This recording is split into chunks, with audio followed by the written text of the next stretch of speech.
Empezamos con esto para que la gente entramos en contexto con respecto a los resultados en la evaluación de diputados. ¿Qué podemos dar como los primeros grandes hallazgos en torno al trabajo de los diputados de la Asamblea Legislativa y cómo evaluaron el trabajo? La pregunta pues es directa, ¿verdad? Con relación al trabajo de los diputados de la Asamblea Legislativa, cómo evalúa obviamente su trabajo.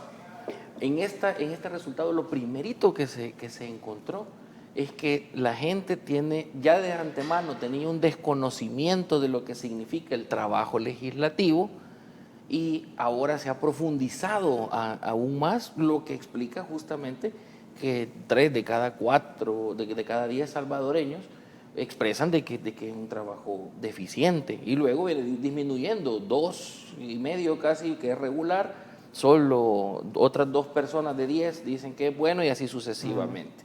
De hecho, 5 nada, ni siquiera una sola persona manifiesta que es completamente excelente de cada 10, ¿verdad? De cada 10 personas. ¿A qué se debe esto? Principalmente se debe al desconocimiento que tiene la población sobre en qué consiste el trabajo legislativo.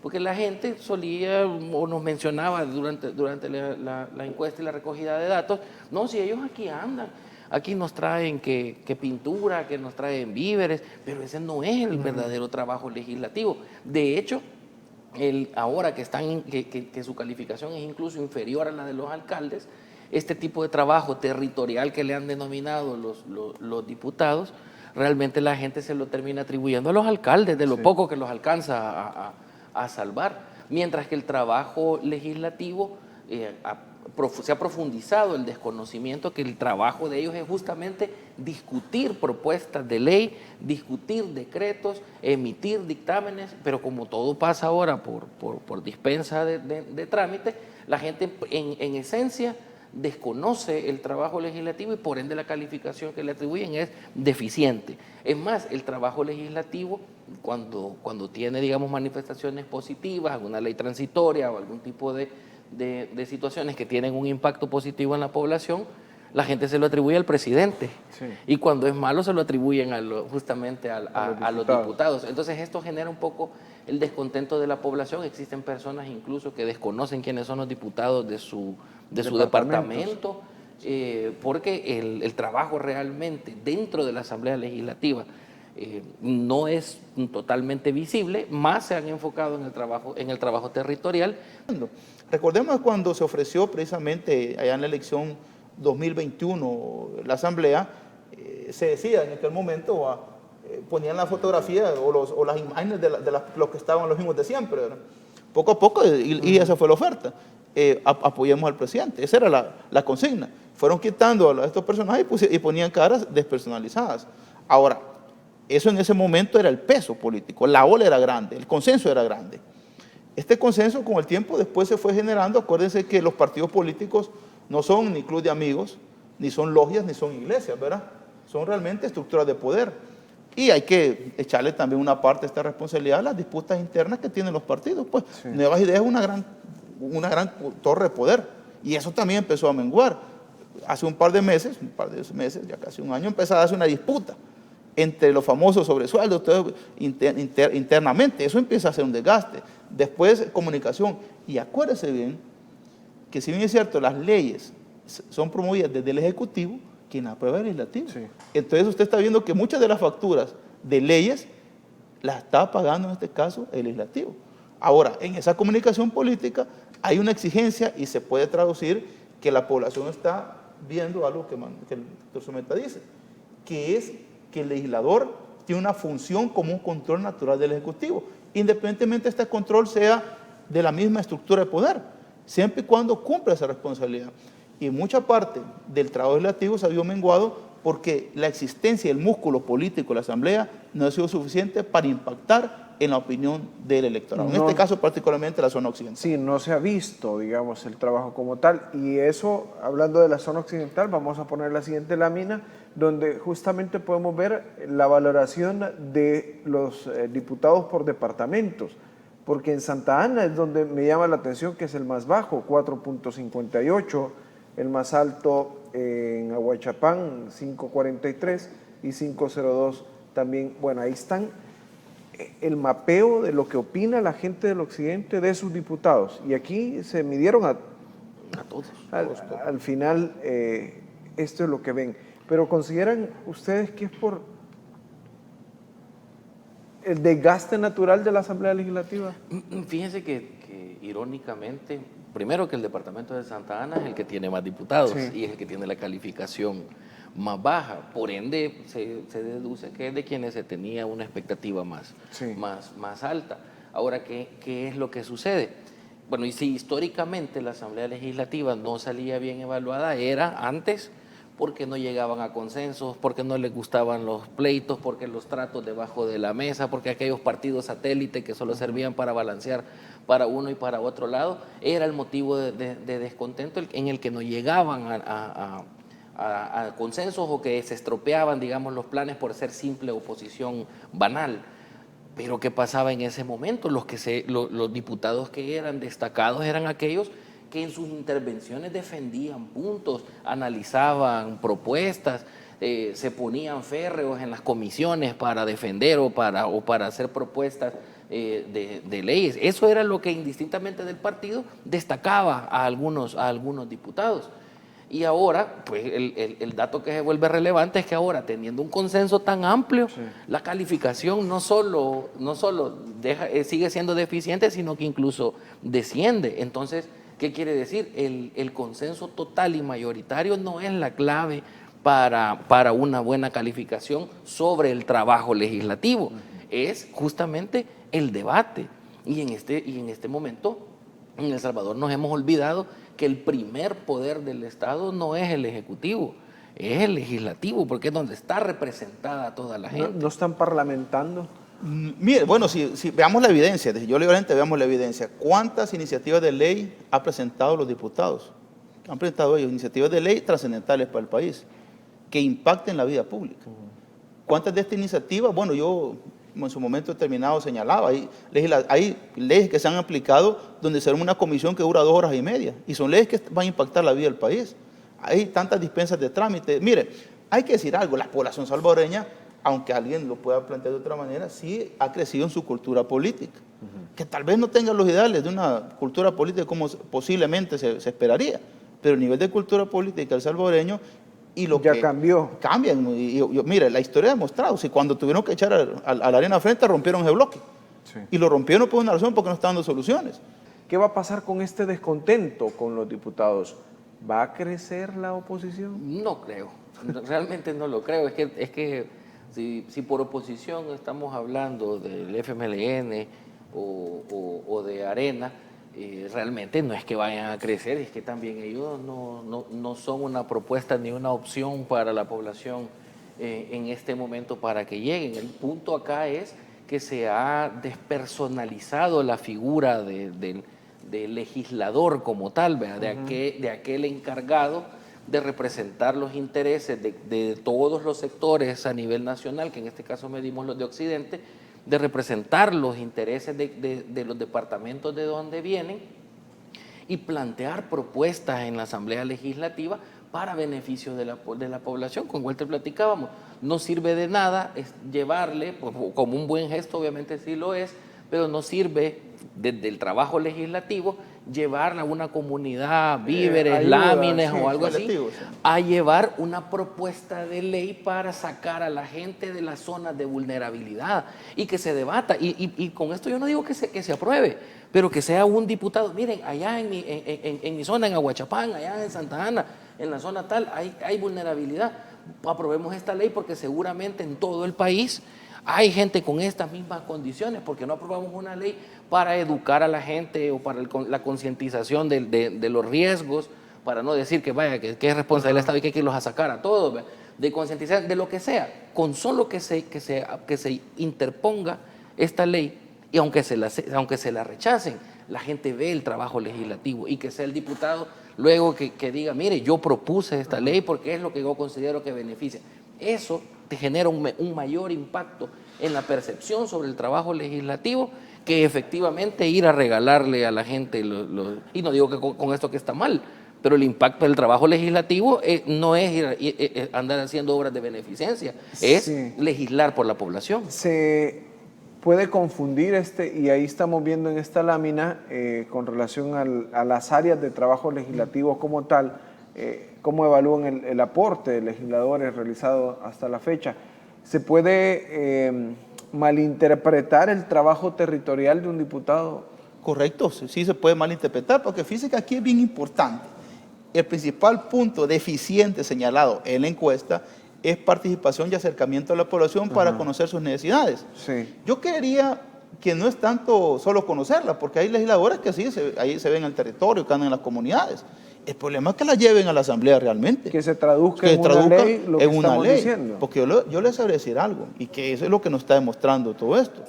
Hay muchas leyes que se han planteado en el país, muchos secretos, todas las plenarias hay leyes, pero ¿cuántas de estas legislaciones están conectadas con las necesidades de la gente? A veces sí, a veces no, pero ¿quién las lleva? ¿Quién las pone? Por ejemplo, lo que está diciendo Manuela, ahí conocemos una legisladora que ella va a visitar las casas de las señoras ancianitas, con más necesidad, llega con bolsitas, se las entrega, es un gesto loable y noble, Sí. pero eso no impacta la vida de la persona. ¿Ha presentado alguna ley para beneficiar a la gente? ¿Ha ido a la Comisión de Hacienda a solicitar un fondo especial para las personas adultas mayores?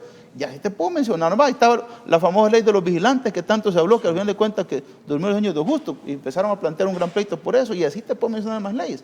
Entonces, los legisladores afrentan algo, y ahí viene, también hay que ser muy honesto en esto, que si el modelo político planteado desde la línea que se sigue hacia lo que vamos en la siguiente análisis, va hacia allí, entonces el legislador simple y sencillamente en este momento está solamente cumpliendo una función, pero no está realmente desarrollando su rol, que es legislar. Y legislar significa construir las leyes que, coayudadas con la política pública central, contribuyen al desarrollo y el bienestar de la población en su mayoría. Si vemos más adelante los resultados con respecto a... La siguiente lámina es contundente en torno a seguridad pública. Seguridad pública. Usted tiene ahí 9 de cada 10 personas opinan que la seguridad pública sigue siendo el soporte. Ahora, ¿a quién se le atribuye la seguridad? Al presidente. Al Ejecutivo. Porque es el Ejecutivo el que ha presentado, el que ha llevado la política pública y es el soporte principal que tiene en este momento, y es lógicamente es el problema sentido de la población, es la parte que la gente había reclamado. Entonces, por lo tanto, la seguridad se convierte en el soporte principal de esto. Sin embargo, ahí viene el sin embargo, ya empieza a ver usted otros tipos de puntos que son de importante valor. El tema en el caso del acceso a empleos. Alguien va a decir, no, pero el gobierno no da empleos. Pues tampoco, es decir, el problema que hemos visto con el Fondo Monetario y los cierres de empleo y los despidos. Y la generación de inversión, que es otro tema importante. Sí puede plantear o generar condiciones para que para generar empleo. Es decir, usted puede ver el tema propiamente de la economía, que viene siendo casi también un descontento, es de todo lo que es el aspecto económico, que se consideró, y esto hay que decirlo, citado precisamente en el primer discurso, hace un año, es que este iba a ser el milagro económico. Sí. Ahora, la gente está valorando y está midiendo el resultado de la gestión a partir de un concepto que se llama milagro económico. Y si ese milagro económico no llega, los resultados se van a ir viendo en función a eso. Nosotros no tenemos tampoco ahorita quizás la tendencia longitudinal, pero viendo otras encuestas, pues eso sucedió en la primera gestión, cuando empieza la bajada. Entonces, cuando se baja el tema de seguridad y empieza a subir, entonces va creciendo. Entonces, en este momento, nosotros a un año evaluamos ahorita el tema económico en 7.90 y algo. Y de ahí para allá tenemos que empezar a evaluar con base a las medidas y al concepto de milagro económico lo que va a ser la tendencia y la opinión con respecto al Ejecutivo. Son justamente estos los grandes temas. Seguridad, sabemos 9 de cada 10 prácticamente están dando el respaldo a la gestión del presidente, pero los grandes retos, volvemos a hablar de temas de economía. Claro, de hecho en el centro, pero en el programa de estudios jurídicos y políticos, estamos conduciendo también un análisis del impacto de los discursos presidenciales y el haber generado en el discurso anterior la expectativa de que era el siguiente elemento económico. Iba a ser el del milagro económico, es lo que vemos reflejado aquí en economía, que el 30.75 dice que se encuentra insatisfecho, porque la gente esto lo toma, los discursos los toma de manera bien directa, especialmente cuando vienen del presidente y bien literal. El presidente dijo que ya resolvió la seguridad y que hoy va a resolver la economía. Pasó el año, De hecho, en nuestra propia encuesta anterior, ya para diciembre había disminuido bastante, no bastante, pero había disminuido respecto de esta calificación, la calificación del presidente, ya por el tema de la minería, estaba el tema de la economía, y como esta encuesta se llevó a cabo posterior al discurso, hay un impacto ahí, porque el presidente renovó, digamos, su aspecto de mayor apreciación, que es la seguridad. En este discurso lo aseguró, ya no aludió tanto a la economía, y si notamos en la característica del discurso de este año, no generó expectativas en la población, reforzó sí los avances que se han tenido, empezando por la seguridad pública, hizo un énfasis en la información, en los medios que están en contra, hizo una división de ellos y nosotros, pero no hizo ninguna propuesta ni ninguna promesa. Esto probablemente porque, al igual que nosotros, pudieron haber ya detectado que generar expectativas a la población genera esta fluctuación. Y mantener siempre o hacer este recordatorio de la seguridad, y mientras la gente perciba la seguridad como está, probablemente la calificación del presidente va a fluctuar en parámetros bien cerrados, no se va a ir ni muy abajo, probablemente no muy arriba, va a fluctuar en estas mismas características, siempre que se mantenga la seguridad pública. Ya pues con el régimen de excepción yo tengo otras posturas, pero esta es la percepción de la gente y de la encuesta. Que si ni la extrema derecha ni la extrema izquierda me resolvió los problemas, pero este híbrido me podría resolver. Esto responde justamente a la calificación del presidente y al por qué se ha mantenido sostenido en el tiempo. ¿Responde al fenómeno nuevas ideas o el fenómeno...? Justamente. Si la pregunta hubiese sido, no para la población, sino para que nos la hagamos nosotros, ¿y cuál es la ideología política del presidente Bukele? Entonces, y vamos a tener el mismo resultado. No podemos decir que ninguna, pero si nos lo preguntamos, él tampoco está definido ni a la izquierda, ni a la derecha, ni siquiera alude al centro, sino que en un marcado pragmatismo que se separa de las ideologías y de las características que tiene cada ideología. Sabemos que la izquierda está más cargado al trabajo o a la función del Estado como primordial dentro de la política, mientras que la derecha en su mismo espectro va más enfocado al individualismo, el centro juega con aspectos estatales, democráticos e individuales, incluso religiosos, y el presidente no ha evocado puntualmente o no ha dado mayores muestras de lanzarse hacia una perspectiva o hacia uno de estos espectros ideológicos, por lo cual si a esta misma gente, de este 54.27% de las personas, seguramente apoyan al presidente y se identifican justamente con la ausencia de su tendencia ideológica, por lo tanto ellos también siguen y responden que no reconocen a ninguno, porque si vemos la siguiente, la de no responde no quiere decir que no la tenga. 18%. 18%, casi 2 de cada 10. No quiere decir que no la tenga, quiere decir que la tiene, pero que no la quiere revelar. Y quizás es importante algo en el dato antes de ver la siguiente, es que la relación derecha, izquierda, centro está identificada con lo que es el bloque político, digamos, del 2019 para atrás. Ahora, eso no significa que estas tres ideologías no que estén dispersas. Usted ve la narrativa y los discursos de los diversos sectores, las va a ver ahí. Lo que pasa es que la gente ha logrado, y eso es la narrativa, el constructo del aparato ideológico que hace ver que realmente no hay ideologías, aunque sí las existen. No estamos en un periodo electoral ahorita, no, claro. Eso realmente pone en un punto. Ahora, pero aquí hay casi 5 de cada 10 dicen no tener una preferencia. Ahora, ahí viene el punto. En eso, estadísticamente, también algunos dicen que representa lo otro. Eso depende también. Porque si usted empieza a hacer cruces, y es lo que nos gusta, ustedes pueden para cruzar información, que es lo importante, lo rico en la encuesta, sí está claramente que hay un decrecimiento y sigue la crisis de los sujetos colectivos llamados partidos políticos. Sí. Nuevas Ideas, cuando nosotros lo medimos allá por 2023, andaba por 50%, 60%. En la última andaba por 30%, hoy está por 23%. Ni Nuevas Ideas se escapa de esa crisis. ¿Por qué? Porque hay una crisis de los partidos, una crisis de esa identidad. Y la gente está, y vuelvo a repetir, estamos en el ciclo político, de regreso al ciclo político. La anaciclosis la estamos teniendo. Son los sujetos los que están representando a la gente y no las estructuras como tal. Ahora, pero si usted empieza a cruzar datos, usted va a ver que la balanza anda entre 7, 8 por 2. Pero ese 2 o 2 de cada 10 ha ido minando a casi ya un 8 o 7.